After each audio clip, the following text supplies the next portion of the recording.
Is up, everybody? If you've been to the channel before, welcome back. If you're new to the channel, hello and welcome. My name is Nikki and I am Seriously Introverted.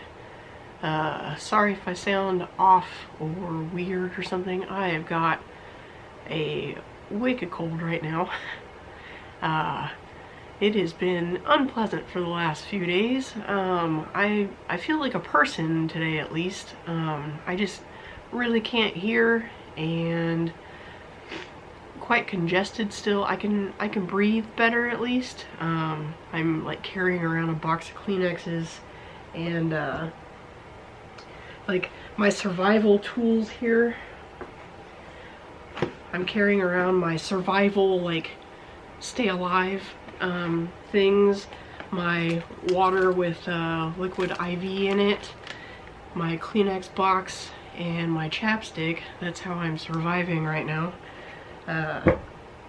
It's been super unpleasant. Thankfully, it really hit on days off. I didn't really start to get sick until my very last day at work, and it was really only my last maybe 2 hours of my work day, so I've only really been miserable on my days off. So if I'm gonna be sick, I'd rather be at home. So there was that, at least.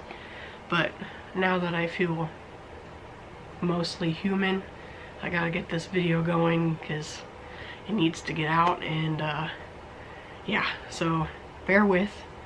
I sound weird to myself, so I don't know if I actually sound weird. The whole hearing thing, I don't know. Anyway, moving along, because I have a feeling this video is going to be kind of long. So I hope everyone enjoyed the VIP Disney trip series. It wrapped up last week. This is actually the very last video that will go with that series, and that is the review of everything. I wrote down just everything day by day.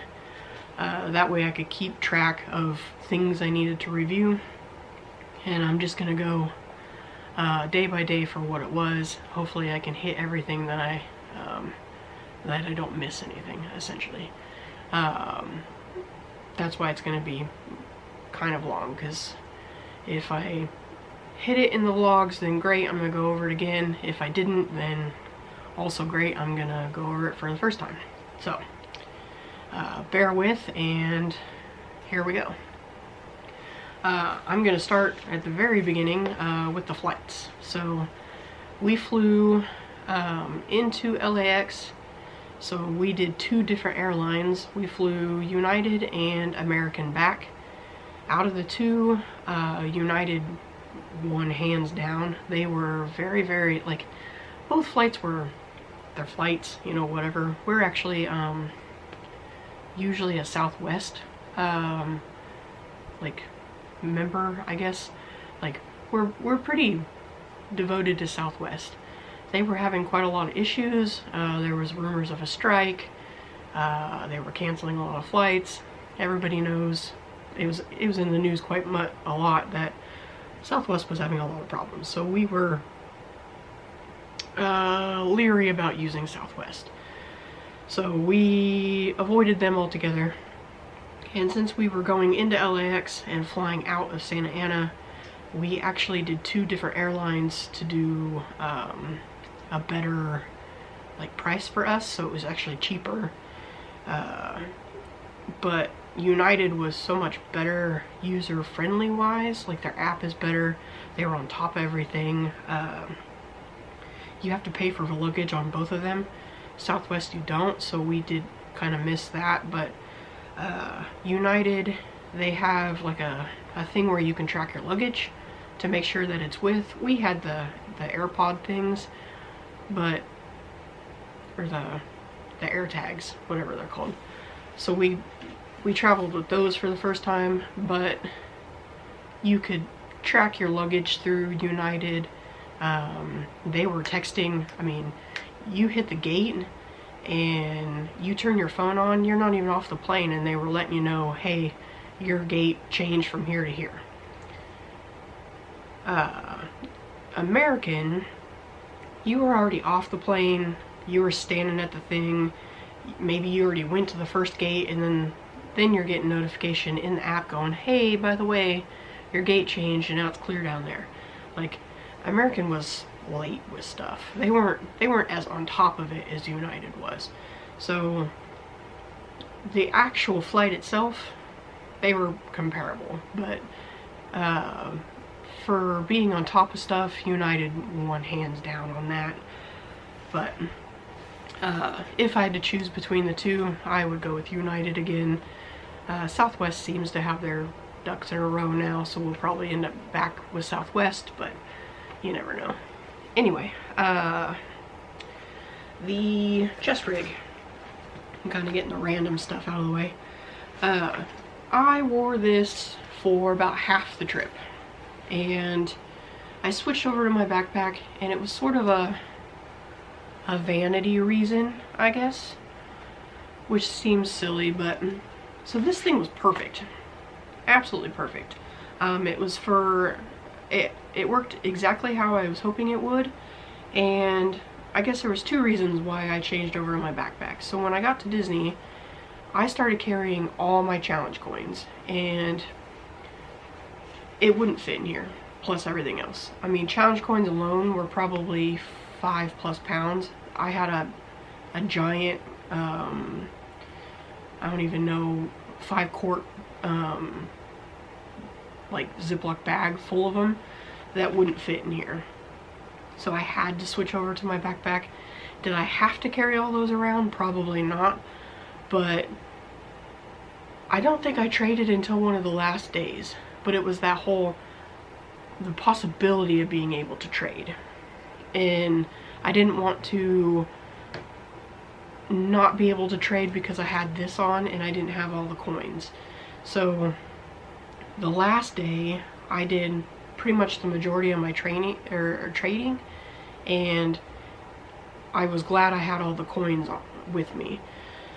So it was kind of a hit and miss there. But the vanity thing was, this ended up being like, it sat right here, which was perfect. But when I had a certain shirt that I wanted for certain pictures and stuff, this became a little bit more difficult to take on and off. And I had it so I wouldn't have to take it off, but then it was in the middle of all my pictures, if that made sense. So I'd have to take it off, because then that's where all my, this is where the design was of my shirt. So if I wanted not this to be in my picture, I had to take it off, and then it became a hassle of on, off. So then the backpack was just easier to slide on and off, even though it was a little bit more bulky and heavier in things. So it came down to just vanity on that one. So I did carry this around majority of the time, and it was absolutely perfect. So this will be what I end up doing. It was just, I gotta think it through for picture wise, for future kind of deal. It's not like it's terribly difficult to take off, but when there were certain days where you only had X amount of time to get things on and off and picture and then move.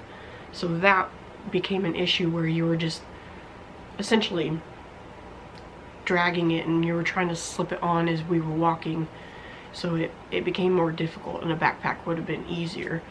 But the backpack's bulkier, and you're in a tight space, and you're running into people or running into things, and so it was kind of 6 one way, half dozen another. I would have preferred this most of the time when I switched over to the backpack, but it was easier to take the backpack off, if that makes sense. And then the last of the random things before I get into day by day is the Loop earbuds. So I was recommended these by a coworker. She has noise sensitivity like I do. These are the Loop Experience buds. There are multiple different kinds, so I just bought the ones she recommended, which were the Experience. No research, no nothing, just blindly bought the ones she told me you know, to get. Now I have done lots of research, and I know there are better ones out there for me personally, but these work for what they're supposed to work for. Meaning these are for very, very loud areas, concerts, like the rides in the park. So I wore these on several rides. Rise of the Resistance, shoot, I don't even know. World of Color, the parade. I wore them for several things, and they're perfect for that. Small World, things like that. They're perfect for loud sounds to be filtered in, because they filter that stuff out. What they're not so good for is close conversations. They filter all that out, and they make it very hard to hear. They're the opposite of, like, when you got headphones in and you got music and you're yelling over the top of your music, so then you're screaming at people. Well, this makes it sound like you're crazy loud to yourself. So I guess I was whispering to them, trying to converse, and they couldn't hear me because I'm whispering, I guess. And then I couldn't hear them and they couldn't hear me, so I couldn't talk to anybody with these in because it was filtering out so much noise. So there are several different kinds of loop earbuds. I think there's Loop Engage, which is for close conversation. The Loop Experience, which is for loud sounds. There's another kind. And then there's the one that I'm probably going to end up buying, which is the 3-in-1, which you can switch in between. For me, it would be the Experience and the Engage. So you can go from loud to close contact conversation. So these are great if you're just trying to filter out very large, loud sounds. If you're trying to talk with these in to someone close to you, you're gonna struggle with that. So these are great for what they're supposed to do, not so good with close contact conversation. Otherwise, they were great. They did exactly what they were supposed to. That was my fault for not researching, and I've since done a bunch of research and I know exactly what I need now. So first time out though, I wasn't overwhelmed by the really loud noises of the rides in the park and stuff. So that was really nice. So okay, now we're gonna go day by day, like what we've done. So the very first day, when we got there, the Adventures by Disney driver, so Jessie got a really nice driver and she had no problems. So this is a crapshoot for what you get. Our driver Don was an older gentleman. He seemed, I mean, it's not he seemed nice, he was nice, but he was very aggressive with his driving. Just getting off a plane, you don't really want to have an aggressive defensive driver when you don't need one. I mean, it was LA driving, like I get that, but he was doing things he didn't need to do, and we were already stressed out and didn't need that, I guess. And it was such a dichotomous thing because he had classical music playing on the radio, and then he was like all but murdering us with his driving. It was not a fun time. And then he took us so weirdly off track to avoid the traffic. We would have gotten there faster had he stayed where he was supposed to, but he took us through the ghetto. And I'm sadly not exaggerating, like he did take us through the ghetto, and I mean, we saw things we would have never seen otherwise, so I guess there's that, but he took us such a weird path. And even Jessie commented on it, that we went so weird in our trek. Had we stayed where we were supposed to, we would have gotten there much faster. but we were so stressed out from the ride that we needed to calm down and chill in the hotel for a little bit. So just keep in mind that even though they're with, you know, Adventures by Disney or whatever, it doesn't mean, I mean, he was in LA, born and bred, I think, and he definitely acted like it with the driving. So he didn't seem anything weird. He was also a little bit like distracted because he kept making disgruntled noises at the iPad, because he kept getting annoyed because it kept telling him there was like traffic up ahead, and he was trying to divert around it, and then he was diverting himself into more traffic, so then he was annoyed. I mean, it was weird. The Lowe's Hotel. The Lowe's Hotel is a very nice hotel, like very nice. We learned that it hosts the celebs, like all the celebrities and the news people and whatnot, for the Oscars, and that's why like it's super nice, and it's apparently the hot spot for like the big time people. So we got to stay there, which is huge. It's one of the reasons why the Lowe's Hotel is such a iconic hotel. It's a part of the Ovation Mall complex, so it made it quite convenient because there's just everything there. We ate at Dave & Buster's, which is part of that place. There was a CVS that was, you know, just a little bit away. The shopping right there was super convenient. If you needed new shoes, there was like a 3-story shoe store. I mean, just everything was right there, so it was very conveniently located. And then it was also incredibly close to the things that we were looking at, or like going through. El Capitan, the Chinese theater, Ghirardelli's, the Walk of Fame, like all of that stuff. So it was very nicely centrally located. Company D, so we did not, I didn't record that because that was, we can't record that. You can't take pictures or any of that on property. So we were invited by someone to take advantage of friends and family things, so we got to go to Company D and shop. It was not what I was anticipating. It was still incredibly amazing experience.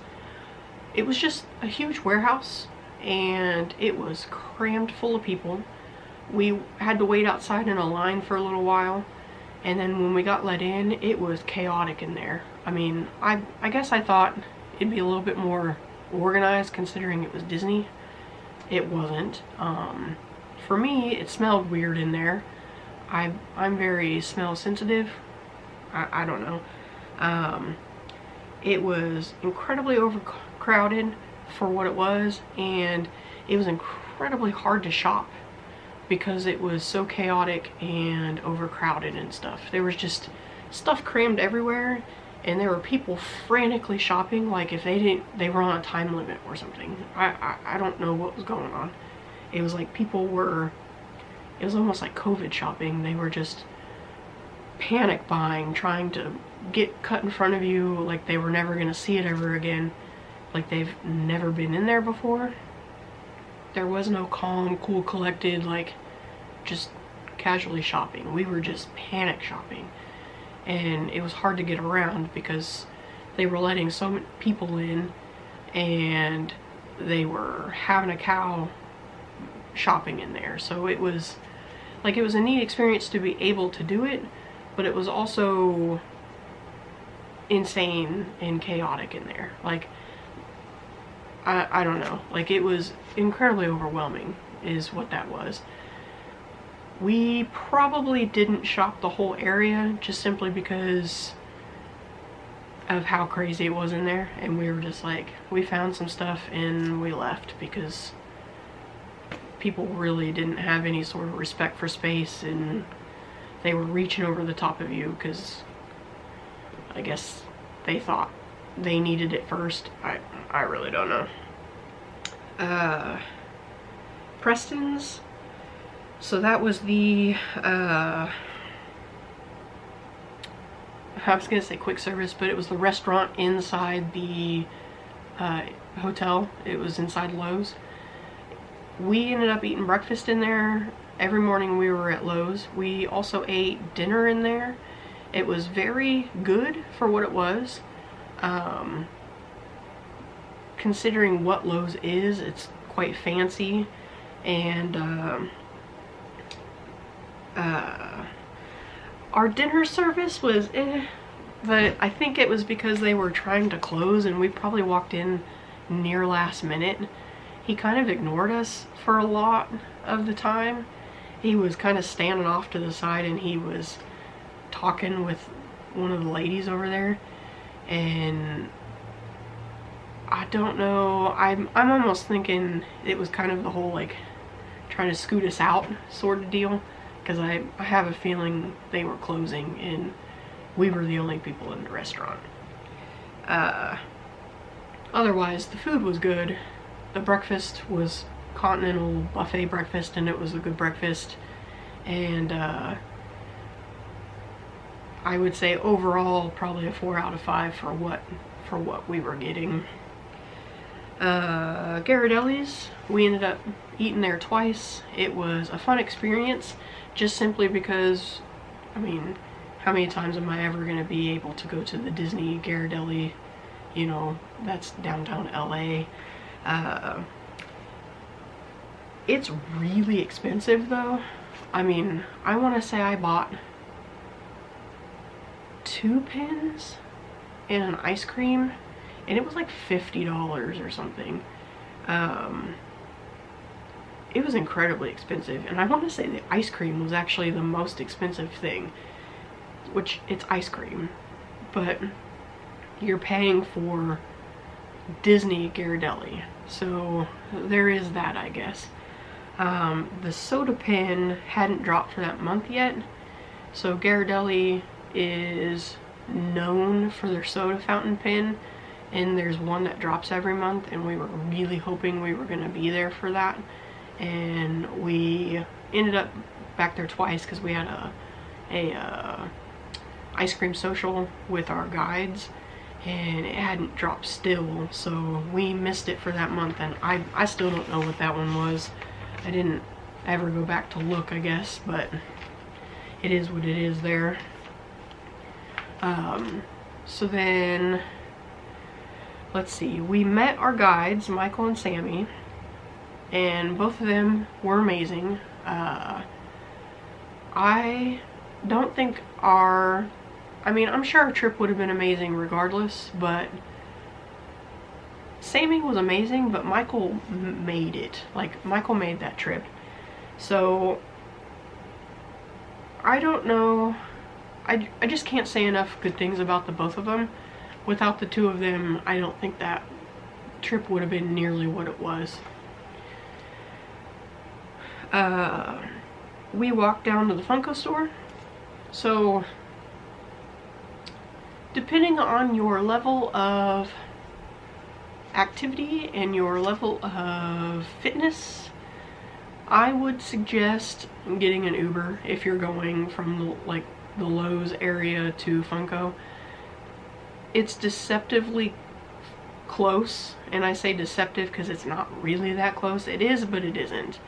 The sidewalk, like if you're wanting to walk the Hollywood Walk of Fame, then by all means go and walk it and stuff, but the sidewalk was like weirdly tilted, so you're walking at an angle, and that was a little bit, I don't really want to call it strenuous, but it was hard to do that because you had to stay to one side because other people are coming down the sidewalk. So you're walking at a weird angle, and then unfortunately, like, I thought this was a weird deal of, like, you got the Hollywood Walk of Fame, which is just a Hollywood landmark. You got famous people who walk this area, and then you got homeless people who are literally sleeping on the stars. And you got people who are walking around the homeless people. It is such a strange thing. So if you're not wanting to go through all that, Uber to the Funko store. We ended up Ubering back because we didn't want to walk it. It was a little bit warm because the way the sun was coming down, we had no shade. We were walking full-blown sun. It was a little bit warm. So we walked there and then Ubered back. We did want to see the stars. It was just, we also thought it was much closer. I mean, it was only like a mile away, but it was like city block miles, which is way farther than, like, I don't know. It just seemed so much farther away. It was deceptively close is why I say that, because it was just, it didn't seem like that far until you were walking it, and then it was just crazy far off. The Funko store itself was huge. That store was gigantic. Like, I never thought it would be that big. It was something cool to see. Like, if you're in that area, I definitely recommend. And then the only downside to it was so ridiculously loud in there. I don't know why it needed to be so loud. They had, you know, every opposing theme song, like each room, you know, like the Marvels theme song, and then Harry Potter theme song, and then like Frozen theme song, and then Jurassic Park theme song. So as you were walking through the rooms, their theme songs were playing, but it was like, they didn't clash, but at the same time they were just so loud, and I don't know why it needed to be so ridiculously loud. It was quite overwhelming. There weren't too many people in there per se, but it was overwhelming just in the sense of it being so loud. I don't know how people could work in there day in and day out with such loud music in there. Dave & Buster's, we ate there, which was at Ovations. It was also way too loud in there. We went at lunchtime. They were playing the football games, which was fine, but they had every game playing, and it felt like they were up full volume, so you had a bunch of games that were trying to talk over each other, which was kind of confusing. We had Mom and I split the Philly cheesesteak, which was delicious. For some reason I didn't get a picture of it, or didn't record it or something. Or maybe I did, I don't remember now. And then the food alone was a 4 out of 5, but the noise ambiance of the whole thing brought the rating down to a 3. It'd be hard to concentrate in there for anything. Our server was really cool though. They were having some issues with their software and stuff. We had a group catered meal, which I did not record any of that, and it was an incredibly fun meet and greet, and the food was really good, and we had a really good I don't know, like get to know you kind of deal, and everybody sort of, I mean, we all got along, we had a good time, we were taking pictures, we were having group activities and all of that, so it was really fun. We had quite a bit of older people that I wasn't actually anticipating, and for us to struggle as bad as we did toward the end, I do not know how some of the older people did it. Some of them were like with walkers and canes and stuff. I mean, I'm in not great physical shape, and I was dying, and I can't imagine like using a walker and stuff and being able to keep up the way they did. But at the same time, once the day was done, they may have just retired back to the room and we kept going. So I don't know how they did in the parks and stuff. They may have just gone during the activities and then went and called it a day. We pushed and we did the rest, so I don't know. there was some busy days. Okay, so then our first full day, which was Monday, we went to El Capitan for the VIP tour, and that was a fantastic experience. If you're ever in that area and you get a chance to go to El Capitan, highly recommend. I mean, you won't be able to do a VIP unless you go to this vacation package thing, but it was great. We got to see the curtain show, which we actually got to see the curtain show twice because we went and watched Marvels later. Sorry, had a bit of a coughing fit. Alright, anyway. So we ended up watching the Marvels later, so we got to see the curtain show twice. So what we learned at El Capitan is, back in the day, the curtain show was a like show of importance, or how elegant they were or whatever. The more curtains they had, the more important or elegant or whatever they were. So, or more extravagant or whatever. So we got to see that. And then also, as you saw in the vlogs, they have one of the 3 Mickey lifts in the US, and they use that occasionally at the El Capitan. So we got to see the Mickey lift. So they've got one there, they have one at Disneyland and one at Disney World, and that was super cool to see. So El Capitan was super cool. Also, as a warning, if you go to El Capitan to go watch a movie or whatever, I guess hindsight is 2020, considering it's in downtown LA. If you carry a pocket knife or anything like that, you need to leave that in your room, because they have a metal detector that you will have to go through in order to see the movie. And if you carry that with you, because, you know, there's a premiere going across the street at the Chinese theater, and a bunch of weirdos and stuff are down on the street, and you're carrying a pocket knife for safety, and you're going to the movie, you're not going to be let into the El Capitan for your movie. You're going to have to run back to your room to go drop off the pocket knife and then run back. I say this for personal knowledge because that's what I had to do. Good times. Anyway, so the Chinese theater. So they were setting up for the premiere of the Hunger Games prequel. So that was super cool. We got to see all the things that they were doing for all of that. We got to see a lot of the costumes and things. So I believe I showed a lot of that in the vlogs. I know I cut a lot of that out because it was really long.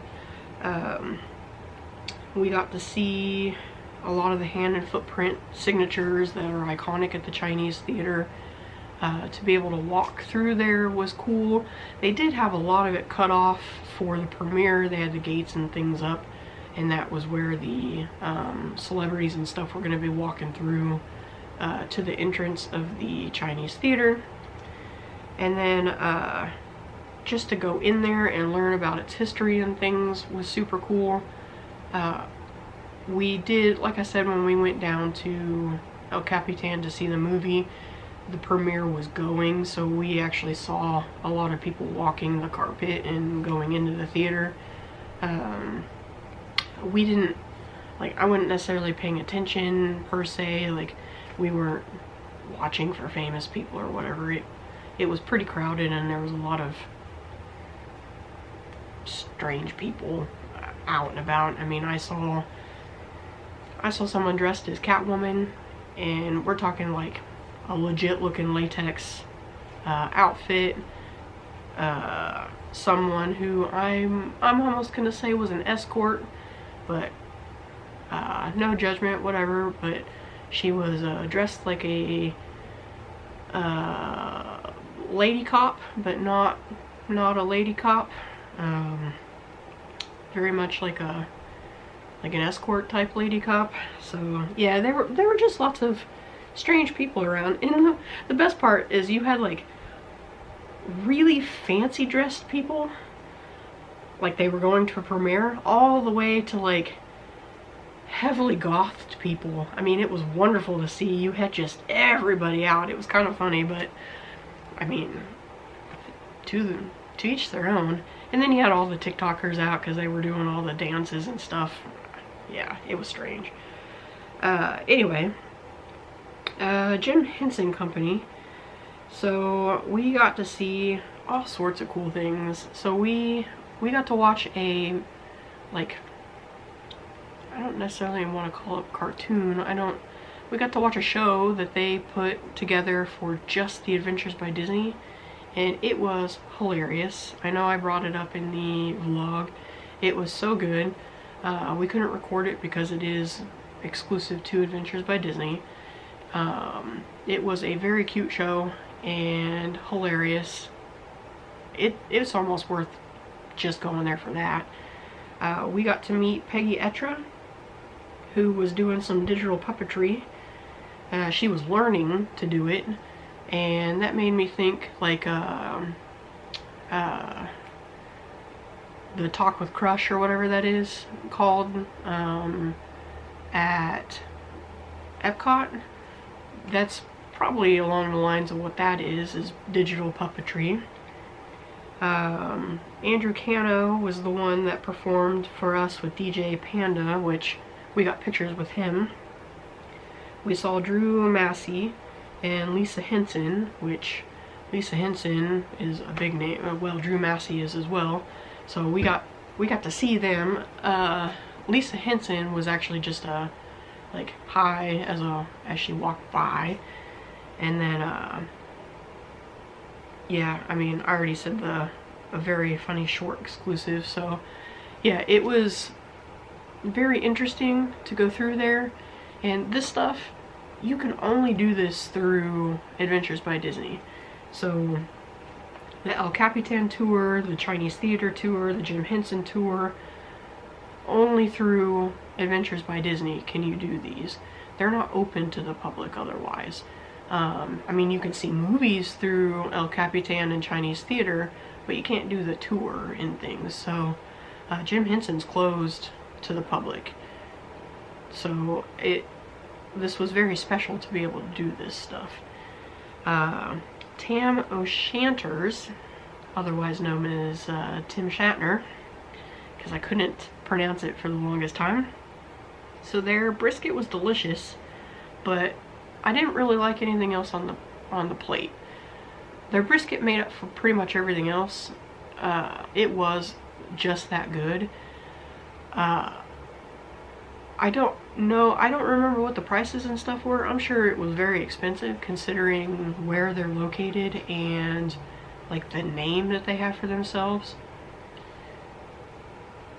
I don't know if it would be worth going in there. I mean, probably once at least to say you ate there, but it is, I mean, for what it is, it's probably quite expensive. But the decor and everything in there is so wonderful to see. To be able to sit at the table that, you know, Walt and his Imagineer sat at, and to see the pictures and all that, it's worth going in there. It's worth doing all that stuff. So, I mean, just the sheer history that's in that place is worth everything. So that brought everything up to a 4 out of 5 for me, even though it was just the brisket that I ate and I didn't like anything else that was on there. Jesse said the pickles were worth it, even though they were just regular old pickles. Griffith Park, so that's where the train museum and Walt's barn was, and I think that was worth seeing for anybody who's a fan of Walt Disney. I do believe they're open to the public for, you know, a certain amount of time, like during certain hours or whatever. The carousel is worth seeing even though it's closed. Like the shutters and stuff are down, but to at least get to see it and know what it is and all of that, and it's still worth your time to go look at it. But Griffith Park is just very pretty. It's actually a lot bigger than I thought it was. So, I don't know. Just to be able to hear that small area of the train museum and Walt's Barn, there's so much history right there. It's, even if that one small space, which is where we went, it's worth going to see. I mean, there is a small booth or whatever for merchandise for where we went. I don't know if they opened it just for us or if it's open all the time. So, I mean, it's worth it. For me anyway, who, you know, a Disney fan who likes the history of Disney, that's a big part of Disney history, because without that stuff, Disney wouldn't exist, kind of deal. Let's see, so our day 3 was the studios and Imagineering, which was a huge day for us. This was actually my greatest anticipated day. So we went to the Walt Disney Studios VIP tour, which was just amazing. I can't say enough things. So we could take pictures there, but not video. And I took pictures out the yang. There was just so much history, and this was a bucket list thing for me. Both of them were. And we had amazing tour guides. I'm trying to remember what their names were. We had 2 of them, male and a female, and the woman was the best. She did so much. She did most of the talking, and she did so much better for everything. And I almost want to say her name was like Amanda Miller or something like that. I took this and made notes for every day. Yeah, I don't remember what or maybe it was Christine Miller, I don't know, something along those lines. But she was amazing. And I don't know, she just did so much to like connect us in with everything. I don't know, I just connected with her better than with the other guy, and I think his name was John. But we got to hold their Emmy, the Disney or Walt Disney Studios, like their Emmy, and got pictures with it. And then we ate in their commissary, and that's standard food. I gave it a 3 out of 5. It wasn't like great, but it wasn't like terrible either. I don't even think I ate it all because we were in a rush, because I think we were given an hour, and that was to shop and eat, and we chose to shop first, and then whatever was left over we'd hurry and eat. So we didn't really have time to eat all that much, so it was just grab something quick, eat, and then go. So we got to see so much stuff and just take so many pictures at studios. That is an absolute, if you ever get the chance to do it, do it. We were given exclusive VIP tour pins that you can't get anywhere unless you go to the tour, or I'm sure if you go to eBay, but they don't produce those pins to purchase. You can only get them during the tour. Let's see, and then we went to Imagineering, and I think I was a little bit in shock, I guess, for this one, because I never imagined myself being anywhere near Imagineering. We could only take a picture of the outside, and we got a picture with ourselves as a group on the outside. There was no pictures, no video once we went inside. We were allowed, well, Michael and Sammy were able to take one picture of us with the original statues of Sleeping Beauty and the Seven Dwarfs, which you see the replicas of them in Sleeping Beauty's grotto. And that was huge. The things that we saw in there were just crazy, I guess. All the artwork, all the statues, all the, you know, just the sheer amount of talent that's in there is mind-blowing. And the fact that they have it all in there, and we were able to see it, and just the beauty that's in there. I so badly wanted to take pictures of stuff, and then I was so excited to be able to shop, because I thought surely they'd have art, you know, to be able to purchase or something, and then they didn't, and I was shocked, and I was disappointed, because I wanted some sort of artwork, you know, to come up, and I didn't. I couldn't find any, because Imagineering didn't actually have that for sale, so I was a little bit bummed there. But just the sheer beauty and talent and, you know, whatever going in there was amazing. So I think at that point I was incredibly overwhelmed by what I was seeing, because those two things were the things I wanted to go to the most. So I was incredibly overwhelmed, I think, at that point. It was an absolute bucket list for me, and I would recommend either of those to anyone, just absolutely anybody who shares the love of Disney and wants to see things like that. So that was also our transfer day, so we went to Grand Californian after that. I never thought I'd be able to stay on property at Disneyland, let alone Grand Californian. Grand Californian is gorgeous. It is beautiful inside, and we got to stay during Christmas, so the Christmas tree was up. It was, you know, the gingerbread house was there, and it smelled amazing. It looked amazing. The rooms were gorgeous. We had plenty of space. It was just, everything about it was magical. I mean, there was just nothing bad about being in there. I can't think of one thing that was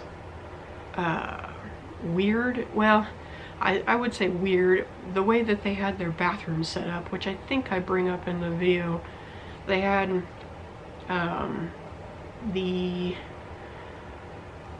like bathroom itself with the sink and stuff, and then they had like a pull door with the toilet and the shower. To me that was strange. To others it may not be. It's just not a setup I'm used to. It is what it is there. We got used to it, and that was fine. Not a big deal. Not a con by any means. We had a good view. We didn't have as good of a view as we did at Lowe's Hotel, but it was still an amazing view. Nothing wrong with any of it. We ate at the Storytellers Cafe. It's standard Disney buffet. It was incredibly busy when we went. The line was very strange, and like usually a buffet, you go to wherever you want to go in the buffet, and this one was not that way. You had to line up and go in a certain manner and follow the line through the buffet, which meant it was very hard to get stuff because you had to stay with the flow and go through. So if you wanted to go back for just one thing, you couldn't just pop in and go get that thing. You had to stay in line and wait to go get that one thing. Like it was very weird. I don't know if they meant for that to happen or if it was just how they had it set. I don't know. It was very weird. For that reason, I put it at a 3 out of 5. Buffets are supposed to be easy to get to, so you could just pop in and out. I don't know. But we just happened to be there on a busy day, I guess, because I wanted to go back in for dessert, and I wasn't going to wait in line for that because it was a very, very, very long line. Haunted Mansion Holiday, we rode that 3 times. It was amazing. If you ever get the chance, do it. It's the first time I've ever rode that ride with that layover. Absolutely awesome. Haunted Mansion's one of my favorites, and that's probably my favorite of Haunted Mansion. I love that layover. The fireworks VIP viewing, not my fave. I'm not sure why I didn't like it.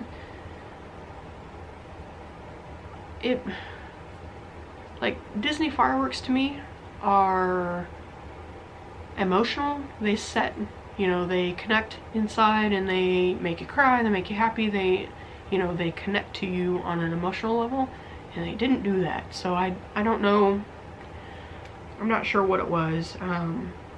The view itself wasn't bad, but it wasn't awesome. I show you that in the vlogs. We actually had a lot of issues with the viewing, so we were actually behind a pathway, so we had a lot of people coming through, and then they would stop in front of you, and then we didn't have a lot of people with us, so probably like 15 people, so we had a lot of people who were just trying to come up and under our roped off area to pretend they were with us so they could take advantage of our spot. And then Sammy was behind us trying to kick them out, so there was a lot of distraction there. So I don't know if that was some of it, like it kept pulling us out because we were getting distracted with all the people coming in and out and walking by and stopping right in front of us and all that. But my emotions were never engaged with the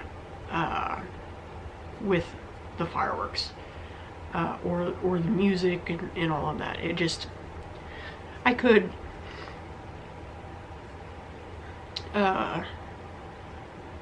appreciate them, but I didn't emotionally connect, I guess, if that makes sense.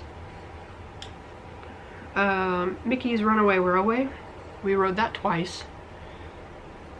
That is super cute, and it's actually worth riding multiple times in different spots because you see different things, because there are different storylines that you see. Like, Pluto has his own storyline that you don't see if you're sitting in certain cars, and you can't, like, I didn't realize you have the main storyline and then you've got Pluto's storyline. So you miss his storyline altogether if you're sitting in a certain car. So I thought that was really cool, how they engage you no matter where you are. You might miss the, you know, I think no matter where you are, you get the overall storyline, but depending on where you're at, you get Pluto's storyline. So I think that's cool. So it's definitely worth riding multiple times and in multiple cars, just so you can get all the storylines to figure out who's doing what and where. So I thought that was super cool. So on Wednesday, which is our day 4, we went to Pym Test Kitchen, which was, I want to say amazing, but kind of not. So my breakfast wasn't great. Mom's breakfast overall, like if I had to choose, Mom's would have been the winner. So Mom had the Cinnapim, and that one, so based on Mom's and the giant pretzel, I'd give it a 5 out of 5. The Cinnapim and the giant pretzel, 5. If I was to go with mine, I'd give it a 2 at best. And the 2 was really the pretzel, maybe a 3, the pretzel and like the theming. I mean, based on the food alone, probably would have been a 1 because I didn't really like any of it. I mean, the tater tots, I guess, but I had the like the Impossible one. Like, something about it just didn't taste very good, so that was just my opinion there. So based on Mom's, it was 5 out of 5. I definitely would eat there again just for the Cinnapim and the giant pretzel with cheese. So then after that, we went to Web Slingers. I had Dramamine with breakfast. I was concerned about the 3D screens. I get motion sick pretty easy. It did not make me sick. So with you being in the car, I've never rode this ride before. This was my first time. You're in the car and you move and then you stop. so you're not constantly moving. So then you engage with the screen, and then once that's done, you move again, and then you stop. And then you engage with the screen, and then you move and you stop.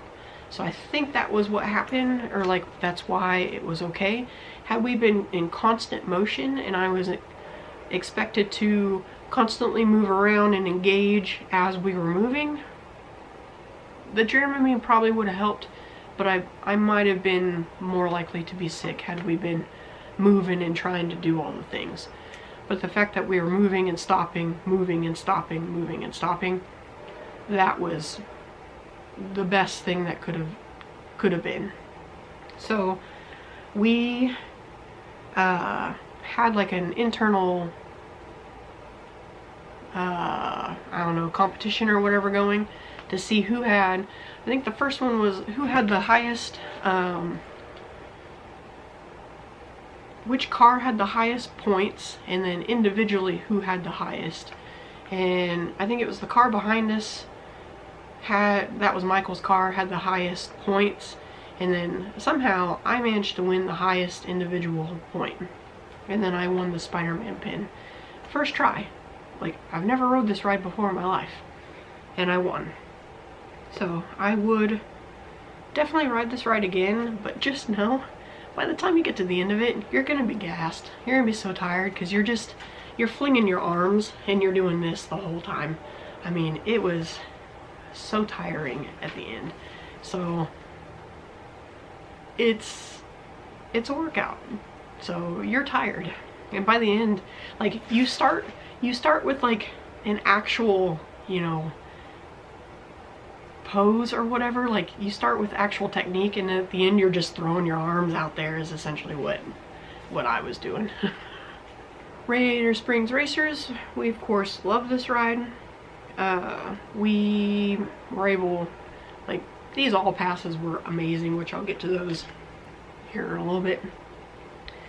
Once we rode this, we did the backstage tour of Radiator Springs, which we were in the mechanic shop, and we got to see essentially, or like, we got to hear about like how they service the vehicles, what encompasses servicing the vehicles, how often they do it, and like how many times, or like how many miles they go before they service the vehicles, or how many laps they go before they change the tires, and that kind of thing. And they go certain miles, certain lap before they strip the vehicles down to the studs and essentially rebuild them and send them back out. They go a certain amount of laps / miles before they change the tires, things along those lines. So they have a certain system for like how they keep track of which vehicles have been serviced and which ones have not. And it was really interesting how they do it. They do not call them cars, they call them vehicles, because they can literally make them into whatever they want. They just happen to be cars on that ride. They could be anything. So it's real interesting on how they do it, like terminology wise, because that's, you know, they'll turn them into whatever they need them to be. And they don't really have that many vehicles on Radiator Springs, so that's why if they've got, I don't even remember now how many, say they've only got like 20 vehicles or whatever. So if one goes down, that's why it goes down for so long, because they've got to push them so it doesn't go forward. So depending on where it goes down in the track, they have to push it all the way back and around and get it out. And then they have to do whatever they need to do to it and then push it back out. So they don't really have that many vehicles for certain rides. It's not like they've got 100 vehicles and only 20 of them are on the track, and they've got an extra 20 that they can just plop back out there, you know, to swap them all out. They don't have that. So there's not just a ton of extra. What they've got's what they got. So I thought that was kind of interesting. Soarin' Pirates Haunted. Soarin', we did Soarin' around, it was around the world, so that's always what it is. We like that ride. Pirates is always you know, a fun one. We did Haunted again. Tiana's Palace. So that day was pouring down rain. And for anyone who's been to World, you know that when it rains, it clears the park out. Florida gets so much rain on a daily basis, you would think that hardcore Florida people would just deal with the rain. They don't. They go home. Or they go back to their hotel room or whatever. For California, who never sees rain or hardly sees rain, you would think they would run from the rain too. No. It was so ridiculously busy. It was hard to move around and maneuver. There was so many people in the park. And it was pouring rain. We're not talking like a nice little spring rain or something. It was pouring rain. So we thought that was dumb. I mean, yeah, I realize we were dumb and we were out there, but at the same time, like, we're from Kansas. Rain is rain. We get rain. California really doesn't. They should have been, like, not in the park. Why that makes sense to me, don't come at me. Like, it just makes sense to me. Anyway, so what you have to remember, though, is that Disneyland has mostly good weather. And because of it, almost none of their sit-down restaurants have indoor seating. It's almost all outdoor seating. Which is important right now because it's pouring down rain. So we wanted to eat at Tiana's Palace. Jesse especially. We were right there, and Tiana's Palace has canopies. So we were like, cool, we can eat outside because it had literally zero inside seating. You go inside to get the food, and then you have to go outside to the tables to eat. But it's got canopies, so we're like, we'll be safe from the rain because of the canopies. Wrong, because these canopies are decorative. They're not, like, functional. They don't actually do what canopies are supposed to do. That's it. They just, like, if you get the special table or two that the canopy sits just right that actually shields you from the rain, then great. The rest of them, they come up to a point, and then all the rain comes through the point and it's coming down off the point, so you're getting like 3 times the water directed down to you on the table. So very inconvenient. Also, Mom and Jesse had umbrellas, so they're trying to hold them over themselves while eating, which of course is shielding them, but it's coming off the umbrella too, so it's getting whatever is over there wet. It was just a very, very unfortunate situation. So the food was incredibly good, and I'm sure had they not been like floating in water, it would have been out of this world delicious. But they were only just good because the beignet that I had was soaked in water. It was still good, but it was soaked. The po' boy I had was good, but it was soaked in water. Considering how good they were, even with floating in water, I can't imagine what they were not soaked in water. They were probably absolutely insanely good. So keep that in mind when it's raining and you're trying to find some place to eat. All of it's outdoor seating, or almost all of it's outdoor seating. And even when you're like, hey, a canopy,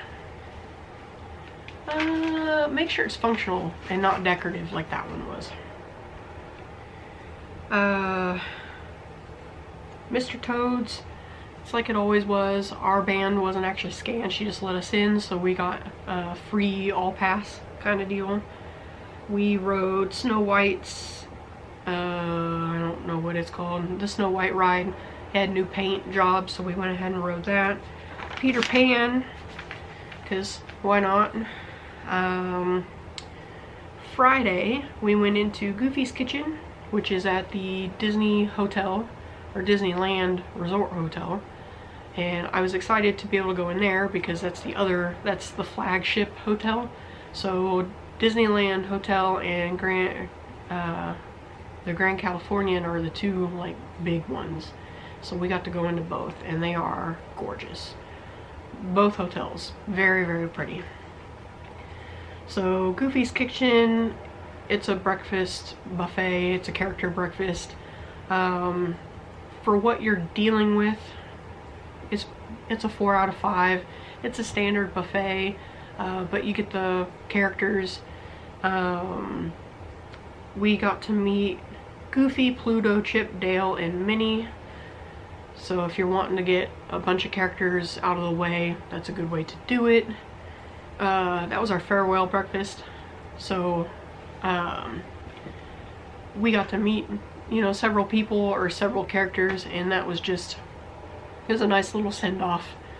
And we had the rest of the day. A lot of people left that day.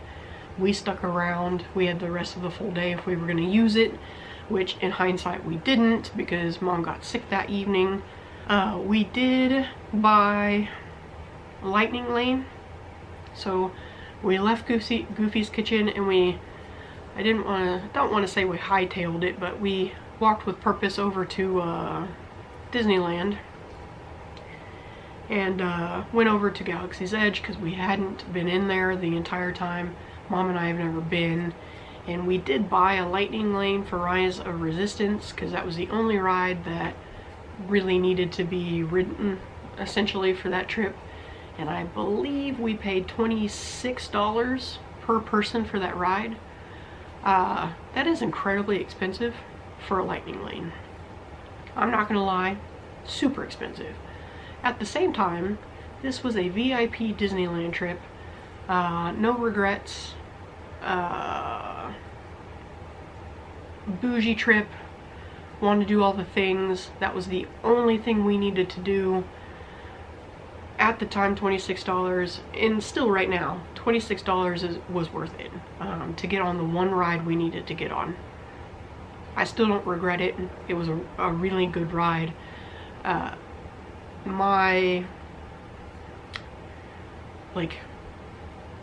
My feelings on it was worth it. That was an amazing ride. $26 is steep, but we were able to essentially walk right on, and I don't regret it. It was awesome. It was worth it, and I recommend to anybody, like, if that is the one ride that you want most of all, just spend the money. Like, you only live once kind of deal, the YOLO. This was a VIP bougie trip. My entire goal was no regrets. There were no regrets. I rode that one ride. Done. In the end, $26 wasn't gonna make or break anything. On the way back, we walked right onto Winnie the Pooh. Always a cute ride. We got back to the hotel, and then we did Craftsman Grill, which was the Grand Californian quick service. We got nachos to go, which I shared with Mom, and those nachos were delicious. I'm not sure if it was just because we were starving or whether they were that good, so I would say they were a 4 out of 5. And then, like I mentioned in the very last video, Mom came down with the flu, so we got nothing else going the rest of the evening, so that was the end of the trip. We packed, showered, got ready for bed, and then that was it. And then the trip home was a little bit hectic, but got it done and got home. So that was the review. I'm trying to think of anything I would recommend, like, for something like this. I took pad and paper. I was not the only one that did this. I actually saw I saw a man doing this as well. He was way more in depth than I was, though.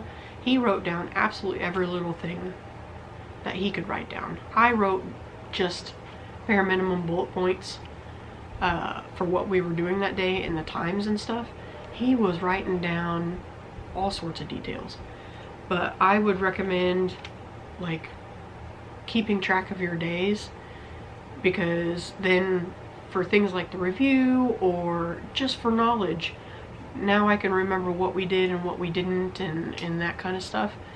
But he was vastly more detailed than I was. Part of me wished I was, and part of me was like, I didn't want to, I don't know, interrupt my vacation by trying to write it all down. Mostly it was like in Imagineering, he was writing everything down that they were saying, and I wanted so badly to take pictures or record stuff, and I know I couldn't. So that was probably the only thing that part of me was like, man, I wish I would have wrote things down. But at the same time, it was more visual that I wanted, not what they were saying, which would have been nice too. I'm not saying that, but there was so much to see. It would have been nice to have been able to do something, but I do understand why they don't allow that stuff. So but I would recommend a pen and paper for something along these lines. The only other thing I have to add would be the overall Adventures by Disney vacation. Adventures by Disney knocked that out of the park. We were a little bit reluctant or hesitant, however you want to say it, at the beginning, because it is a contract. You get locked in and you will lose money regardless if you back out. So the amount of money you lose is dependent on when you back out. So you've got, like, if you lock into the contract and you back out within 2 weeks, I think you only lose your deposit, which is like $200. And then if you back out within a certain time frame prior to the trip, then you lose X amount. If you back out this, you lose more. If you back out like 3 months prior, then you have to pay everything. So it was very much disconcerting, because any other time that we've booked a trip, we had no, I don't know, there was no threat of losing money, I guess. We could do it with Disney, and if we had to cancel last minute, we'd get the refund. This one was, come hell or high water, we had to go because we were losing money regardless. So thankfully it all worked out and we could go, and we did go, and it was such an amazing trip. I'm glad it worked out and we were able to go. Adventures by Disney is absolutely worth it. They have several different like trip itineraries, and they all look really amazing. The one that we went on, they said, was the like the first one that everybody takes, and that is like their gateway, the gateway vacation that opens them up to all the rest of them. So I wish they had one in World, but they don't, as of right now anyway. So as of now, I'm probably just gonna stay with this one. I would do this one again, but it is very pricey, but it is worth it. But if you ever look into them, just know it is a contract, and you sign up for that contract and you end up backing out, you will lose money regardless of when you back out. It just depends on how much money you lose for when you back out. So kind of act accordingly, step lightly, know you're gonna go before you sign this contract, because it will cost if you do it and then decide you don't want to and then back out, because just don't do it lightly. It is very much costly if you do that. So otherwise, it was 100% worth it. They do everything for you. They plan everything meticulously. They take care of you. You get extras along the way.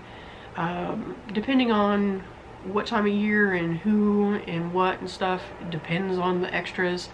We read other reviews that they had different extras than we did, so they're not always the same, but they do right by you. It's not like they cheat you or anything. They absolutely do take care of you. 100% worth it. I would say if I was ever to do something like this again, I would definitely want to be something along Adventures by Disney, or to do something with Adventures by Disney again. They more than made this trip worth it. So this was 100% a bucket list trip, and I would say I can't say enough good things about it. So overall, this trip was probably, you know, an 8 out of 10, and